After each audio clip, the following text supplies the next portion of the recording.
What's going on, guys? Today I have yet another hillbilly story for you guys from my childhood. And if you don't know what this is all about, in one of my previous videos I was talking about how when I was a kid I grew up in this hillbilly town and there was all this crazy shit that was always happening, and I lived in the middle of nowhere pretty much, and my backyard was literally a farm. There was my backyard, a fence, and then a farm field where cows roamed, and our whole core always smelled like cow shit, but you know what? That's just one of the things you have to put up with when you live next to a farm. So when I was a kid, I really wanted a cat, because before I lived in Hillbilly Town, I lived on the East Coast, and I had two awesome tabby cats. They were literally like my best buds, and like looked after me when I was like 3. And then they died before we moved to Hillbilly Town, and I was like, Mom, Dad, why don't we get another cat?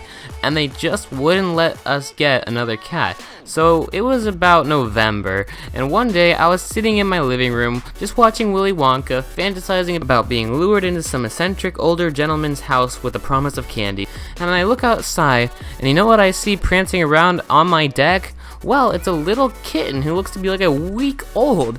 And I was like, bro, how did this little cat get on my doorstep? It must be for me. And I can see exactly what this cat is doing because my living room wall is literally like one big window. So I open up my back door and I try to sneak up on this cat, and he's running away from me. But he's really little, so he's not really all that fast.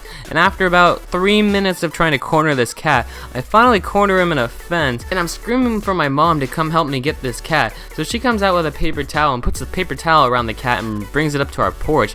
And I was like, Mom, can we please keep this cat? She's like, well, I don't know, honey. You just found it, and it could be feral, and someone could own it. So I was like, Mom, we're keeping this cat. So I take the cat out of her arms, I bring it into our house, which she specifically told me not to do, put it down and got it a bowl of milk. So then at that point, my mom was like, well, okay, well, we can see if he has a family first. So she puts the cat in a courier in front of our cul-de-sac with a sign that says cat found in the middle of nowhere, and literally kept it out there for like 2 days. And I think she was just trying to get rid of the cat, to be honest. But after that 2 days, I was like, Mom, no one's coming for the cat. Can we please keep it?